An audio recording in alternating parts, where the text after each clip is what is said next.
Assalamualaikum warahmatullahi wabarakatuh. Alhamdulillah al-malikul haqqul mubin alladzi habbana bil imani wal yakin. Asyhadu an la ilaha illallah wa anna muhammadan abduhu wa rasuluh la nabiyya wa la rasula ba'da. Wa ba'du, Bapak dosen yang kami hormati, teman-teman sekalian yang kami banggakan. Pada kesempatan kali ini kami dari kelompok kedua, saya Abdul Raslam Zaki dan teman saya Jan Zulfakor akan memaparkan materi hadis terbawi tentang pengaruh kekasih, terutama dalam hal pendidikan. Adapun bunyi hadis dan terjemahannya sebagai berikut. An Abi Hurairah radhiyallahu anhu anna Nabiy sallallahu alaihi wasallam qala ar-rajulu ma'a ala dini khalilih falyanzur ahadukum man yukhalil. Rawahu Abu Dawud wa Tirmidzi bi isnadis sahih wa qala Tirmidzi hadisun hasan. Dari Abu Hurairah radhiyallahu an berkata bahwasanya Nabi sallallahu alaihi wasallam bersabda, seseorang itu mengikuti agama kekasihnya. Oleh sebab itu, hendaklah salah seorang di antara kamu memperhatikan siapa kekasihnya. Hadis ini diriwayatkan oleh Abu Dawud dan Al-Tirmidzi dengan sanad yang sahih, dan At-Tirmidzi berkata bahwa hadis ini hasan.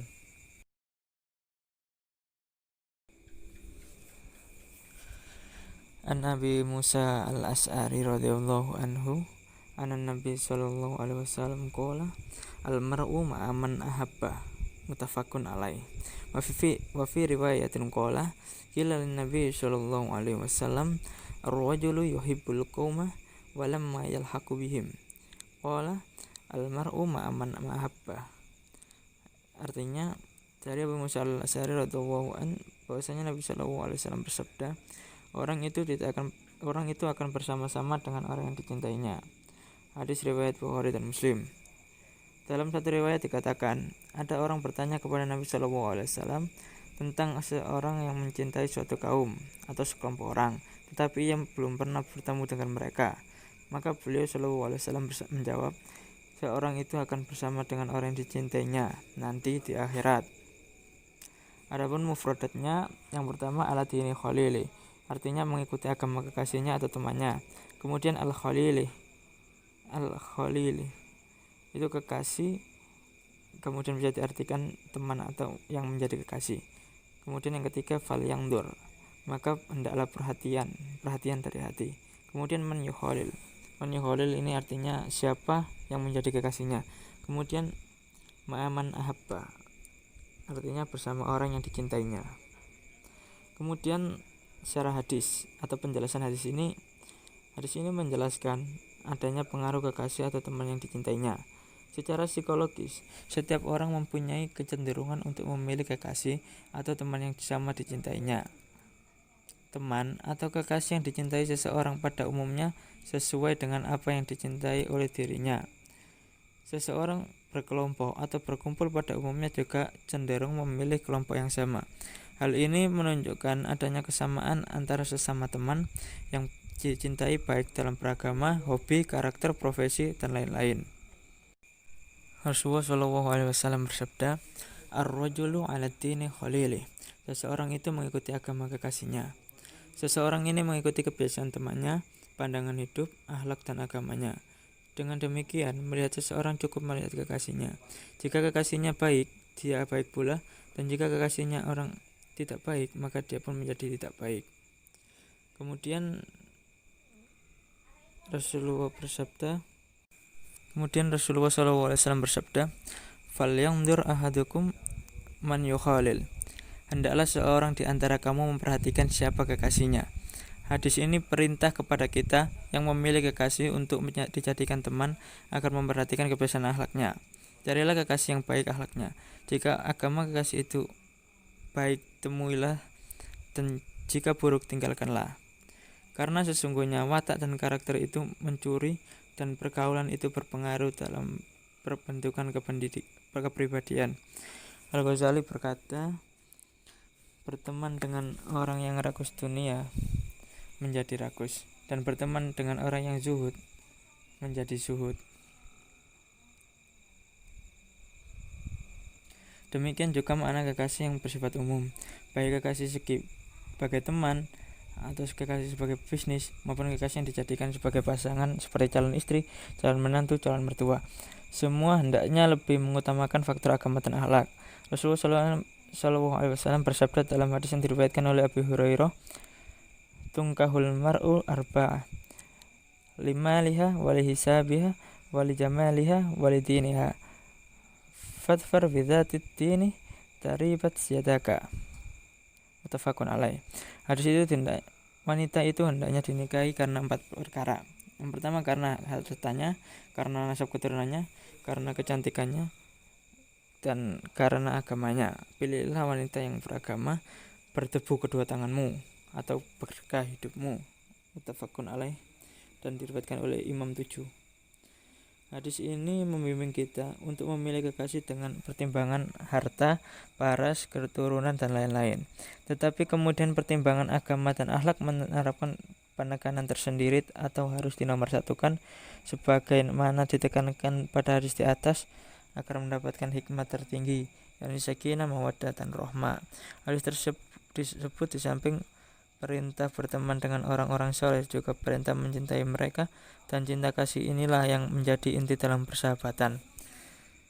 Karena apalah arti persahabatan kalau tidak mencintai?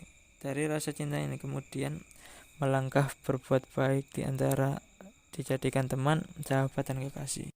Ketika ada seorang sahabat bertanya kapan datangnya hari kiamat, Nabi SAW kembali bertanya, "Apa persiapanmu untuk menghadapi kiamat?"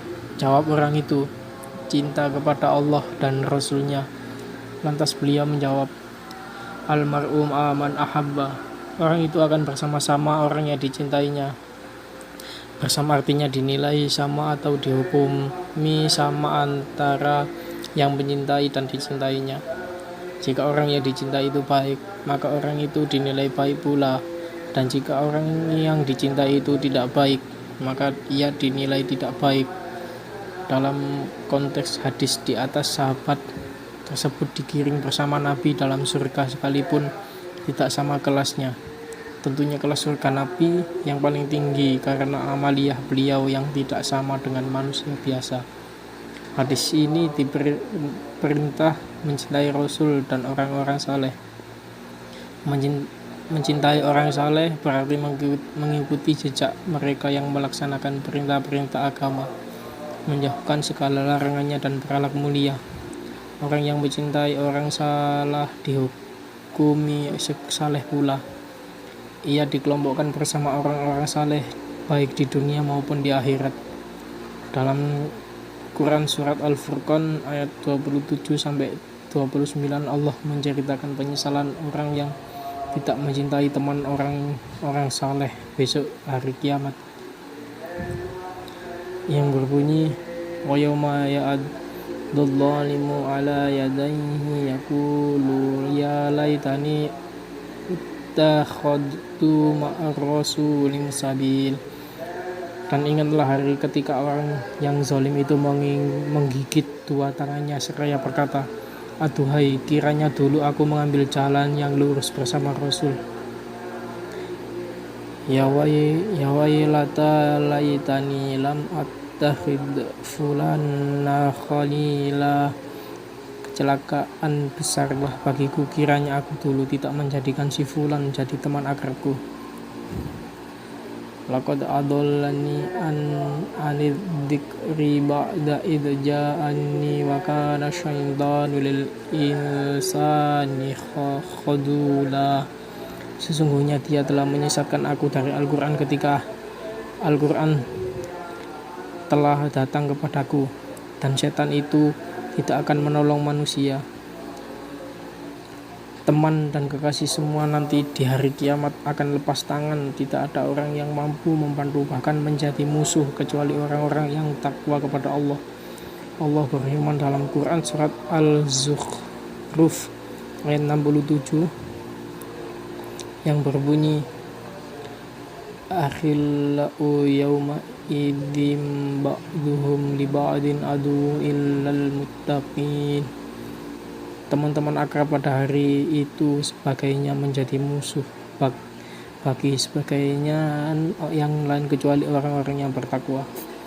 Mendidik anak cintai orang saleh sangat penting dengan mengenalkan figur orang-orang baik yang masih hidup maupun sejarah mereka yang sudah wafat, agar anak-anak dapat meneladani kehidupan mereka.